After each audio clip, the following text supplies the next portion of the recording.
1. You will hear two students talking about university clubs and societies.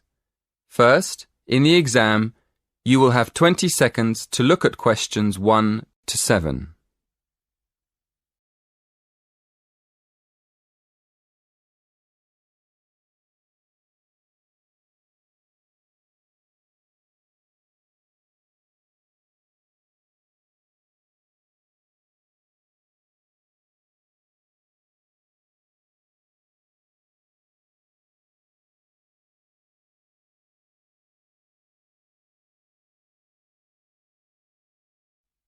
Listen carefully and answer questions 1 to 7. Hello, are you the person to ask about joining a club? Yes, I am. What would you like to know? Well, I'm interested in several things, but I'd like to know more about the different clubs and how much they cost. I'm looking for a small club that's not too expensive. OK. Have a look at this table. You can see the names of the clubs, the fees, and the number of members. I'm afraid they aren't in any order. If you look at the top of the list, the first club is table tennis. That's one of our new clubs. Oh, right. So the table tennis club costs £20. That's quite expensive. Yes, it is a bit expensive. The cross-country cycling club is cheaper, though. Membership fees are only £15, but on the other hand, it's got 100 members. The film and drama club costs a lot, doesn't it? Yes, £50 is a lot, and that's probably why it only has 12 members. Is there any other club you think looks interesting? Look at the next one, street dance. Have you ever done any street dance? No, I haven't really. It's the cheapest. It only costs £5. OK. Shall we start with your interests? What do you like doing best? Well, I like photography. I've got a professional camera, so I take it quite seriously. But I can't really imagine belonging to a club to take photographs. I usually go on long walks on my own and take photos. So I like photography, but I wouldn't want to join a club to do it. OK. So what else do you like doing? Running? Oh no, not running. I like walking, but I hate running. I'm afraid the running club isn't for me, or the cycling club. And film and drama? No, it's far too expensive. But I do like yoga. I've practiced yoga on and off for years. How many members does the yoga club have? It's always a small group. A lot of people sign up at the beginning of term, but they stop going after a few weeks. So they're left with a few regular members every year. That sounds good. I think I'd like to join the yoga club. And what about the contemporary dance club? Is it expensive? Contemporary dance? No. It's not expensive. £10 for the term. Do you like dance? Well, I've never tried contemporary dance, but I do like jazz and tap dance. How often does the group meet? Before you hear the rest of the conversation, in the exam, you will have 20 seconds to look at questions 8 to 10.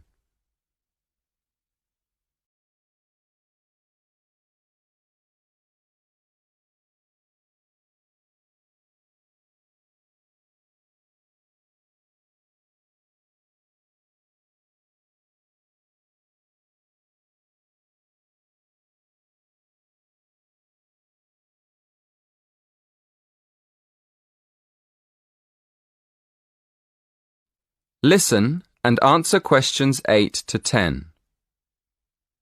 So, can I have your full name, please? Victoria Mandeville. Mandavil? No. Mandeville. Lle. Thank you. And how old are you? 19. And your address? 57, Bury Gardens, Atherton Park, Manchester, M46. How do you spell Bury? B-E-R-R-Y? No, it's B-U-R-Y. Right, B-U-R-Y. And do you have a contact number? Yes, my mobile is 07942 573 279. 07942 573 279. Yes, that's right. Is that all? One more thing. Do you have an email address?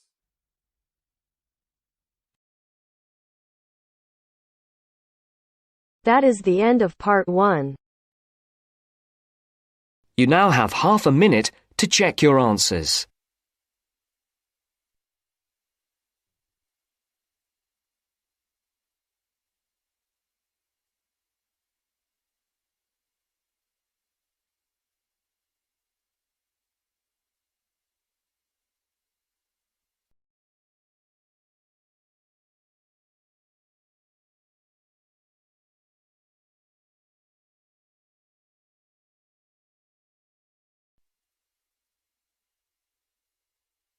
Now turns to part 2.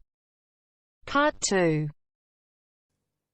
You will hear a tour guide welcoming a group of visitors to the British Library and telling them about the library and what they will see there.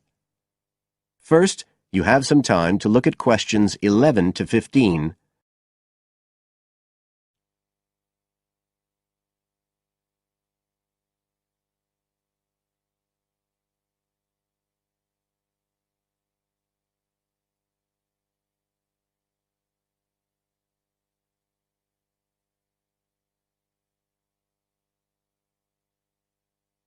Now listen carefully and answer questions 11 to 15.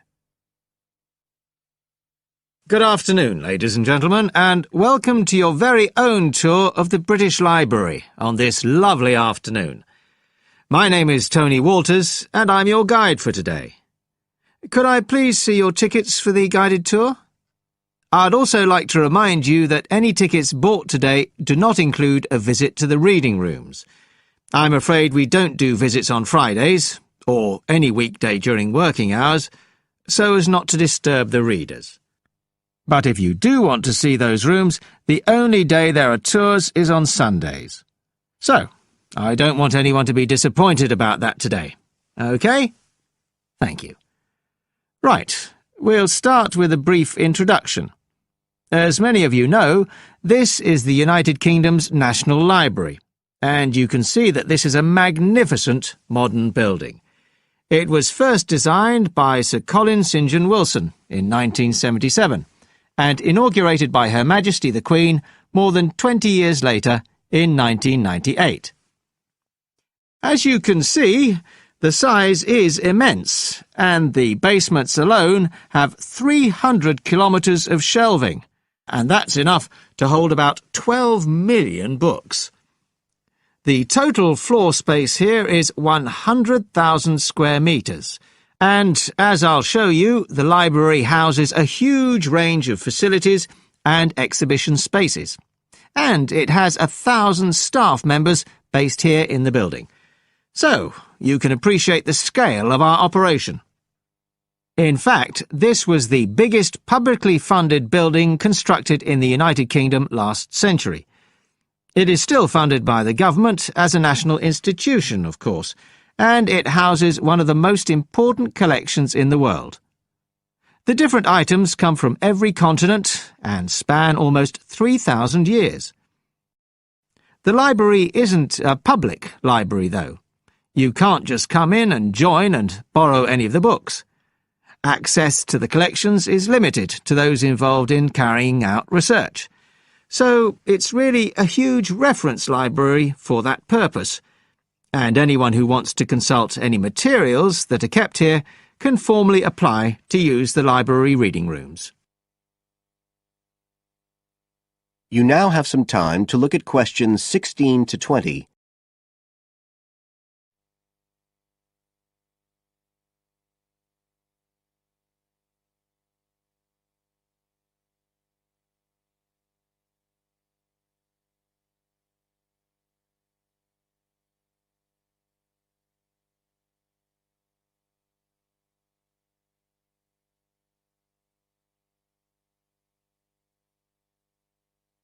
Now listen and answer questions 16 to 20. Right. Well, here we are, standing at the meeting point on the lower ground floor, just to the right of the main entrance. I've given you all a plan of the building so that we can orientate ourselves and get an idea of where we'll be going. Now, outside the main entrance, you'll see the wide piazza with the stunning sculpture of Newton. The sculptor was Paolozzi, but it's based on the famous image by William Blake, and it's definitely worth a closer look. On the other side of the piazza from the statue is the conference centre, which is used for all kinds of international conventions. We'll take a quick look inside at the end of our tour. Looking ahead of us now, you'll see that we're standing opposite the staircase down to the basement, where you'll find the cloakroom, and to the left of that, we have the information desk, where you can find out about any current exhibitions, the times of the tours, and anything you need to know, if you don't have a tour guide. As you can see, on this lower ground floor, we also have a bookshop. That's the area over to the left of the main entrance. You'll be free to browse there when we get back to the ground floor. Now, opposite the main entrance on this floor, we have the open stairs leading up to the upper ground floor. And at the top of them, in the middle of the upper ground floor, you can see a kind of glass-sided tower that rises all the way up through the ceiling and up to the first floor. This is called the King's Library. It's really the heart of the building. It was built to house the collection that was presented to the nation in 1823 by the King. You can see it from every floor above ground. When we go up there, you'll find the library's treasures gallery on the left. Can you find it on your plan? That's the exciting one. So we'll be visiting that first, but we'll also take a look at the stamp display situated behind it on the way to the cafe. A lot of people miss that. The cafeteria runs along the back of the floor, and in the right-hand corner you'll find the lifts and toilets. Always good to locate them. The other main area on that floor is the public access catalogue section, and I'll show you how that operates when we get up there.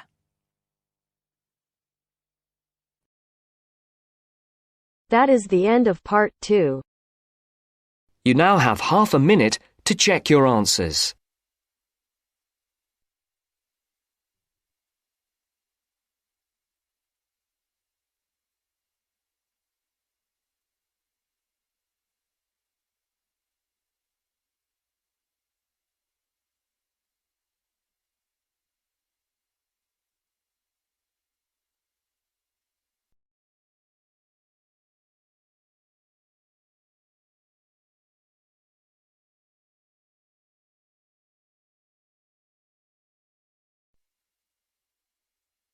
Now turns to part 3. Part 3. You are going to hear a conversation between a student and a tutor. First, you have some time to look at questions 21 to 25.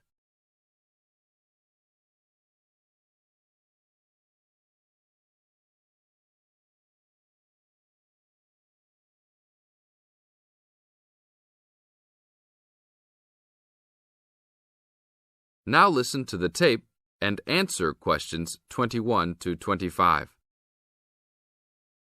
Hi, Brad. I was wondering if you have time to answer some of my questions about my upcoming test. Sure, no problem, Jeff. What is it that you're having problems on? Well, it's for my English final. We have to prepare a 5-minute speech to present in front of the whole class, including the professor. So I'm a little bit worried. Is there any specific topic, or can you do it on whatever you want? It has to have something to do with the origins of English literature. I'm thinking of doing it on Shakespeare, but I bet many other students will have the same idea. That's fine. Don't worry if others are doing the same thing. As long as you do a good job, that's all that counts. A good professor will grade all students fairly. You really think so? I suppose Shakespeare is the most famous author, so it should be fine. Besides, Shakespeare has so many works. You only have to choose a couple of them and talk about those. I guess you're right. Do you have any advice about how to prepare a speech? First, you need to select your topic. Have you done this yet? Yes, I have lots of information on Shakespeare. Good. Next, you should do a research on a specific topic. Do you have a deadline for which to turn in your speech topic? The deadline is next Tuesday. So you should have a detailed outline of what you will say by then. Do not just turn in a piece of paper saying Shakespeare on it. That will not give your professor any idea as to what you will be talking about. OK, so you think I should write out an outline of my speech? Of course! Writing your speech out in outline form is essential. No one could give a speech from scratch. Even the president must refer to his outline when giving a speech. An outline will give you a good structure to base your speech on. Now look at questions 26 to 30.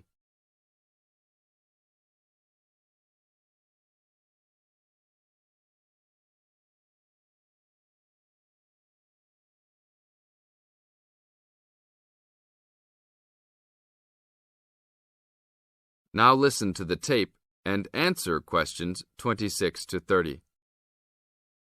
That's true. I was thinking that I would do an outline last, after I figured everything out. But I think your idea is better. What should I do after I have an outline prepared? You should then write the speech out, word for word, what you're going to say. This is so you'll have a firm idea of what you will say. It doesn't mean that the speech you will give will be exactly the same, but at least you have a fairly good idea what the final product will be. At this point, I can read it over for you if you want. Really? That would be great. I would appreciate that so much. No problem. Once you write it out, the next step is to practice giving the speech. At first, you can do it in front of the mirror, so you can see your expressions in your presentation. After that, you should practice giving your speech to some friends. I can listen to it for you too. That's a great idea. I really owe you a big favour then.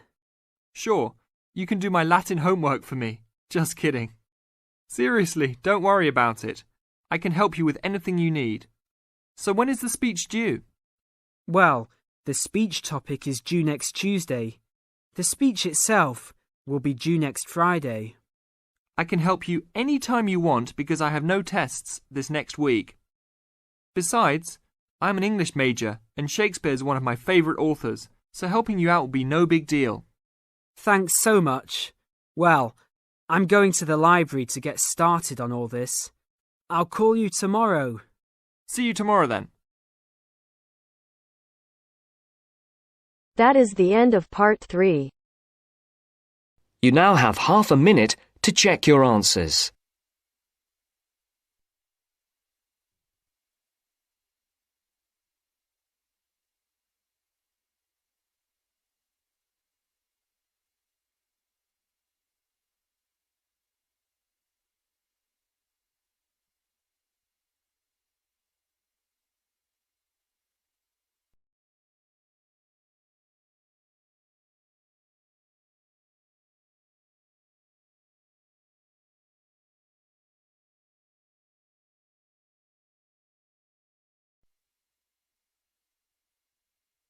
Now turns to part 4. Part 4. You'll hear a lecture on MSG. First, you have some time to read questions 32 to 41.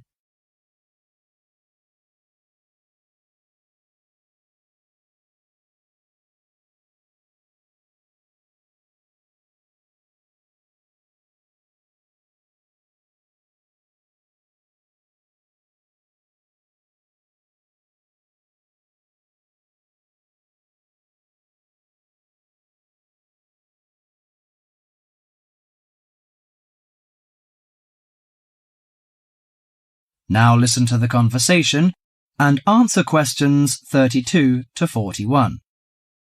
You've probably noticed that MSG appears regularly among the ingredients of your favourite foods. But what is it? How long has it been used? How is it used? MSG, or monosodium glutamate, is a chemical commonly used to add flavour to salty or sour tasting foods. The average person knows almost nothing about it, but today MSG is found in everything from potato chips to soup. Its principal component is an amino acid called glutamic acid or glutamate. It was identified by Professor Kikuné Ikeda in 1908, but Eastern cooks have been using glutamate-rich seaweed as flavouring for more than 1,200 years. Glutamate is found in two forms: bound glutamate, which is linked to other amino acids forming a protein molecule, and free glutamate, that has no link to protein.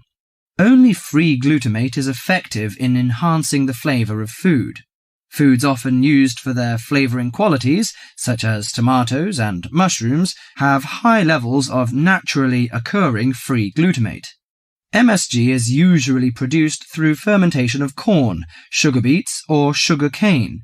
The finished product is a pure white crystal, which dissolves easily and blends well in many foods. Monosodium glutamate enhances the basic flavour of many foods. New studies also show that MSG elicits a unique taste that is known as umami in Japan and often described by Americans as a savoury, broth-like or meaty taste. Umami may be the fifth basic taste, beyond salty, sweet, sour and bitter. As an integral part of cuisines around the world, this savoury taste is common to the bouillons of Europe, the oyster sauce of China, the soy and fish sauces of Southeast Asia, the pizza of Italy, and the chowders and stews of America. MSG helps bring out the best natural flavours in a variety of foods such as meat, poultry, seafood, and vegetables. While MSG harmonises well with salty and sour tastes, it contributes little or nothing to sweet or bitter foods. Results of taste panel studies indicate that a level of 0.1 to 0.8% MSG by weight in food provides optimum enhancement of the food's natural flavour. This is within the range of glutamate that naturally occurs in foods. Approximately 1/2 teaspoon of MSG is an effective amount to enhance the flavour of a pound of meat or 4 to 6 servings of vegetables or soup. MSG is a self-limiting substance. Once the proper amount is used, adding more contributes little to food flavour. Overuse of MSG, as with many other seasonings and spices, may cause some foods to have an undesirable taste. There is simply no substitute for wholesome, quality food and good cooking techniques. MSG makes good quality food taste better, but will not improve the flavour of poor quality food. Disturbingly, scientists have known since the 1960s that MSG kills brain cells in young animals. Further research suggested that MSG may also be responsible for ailments ranging from skin rashes to irregular heartbeat and depression. Reports vary on just what percentage of the population is sensitive to MSG. One researcher put the figure as high as 30%, but food industry-sponsored studies have suggested it as low as 1 to 2%. Baby food manufacturers agreed to take MSG out of their products in the 1970s, but it is still widely used in other foods. This is because MSG is an economical way of stimulating great taste. If you're making a chicken stew but can't afford a whole chicken, why not use a little chicken and a lot of MSG?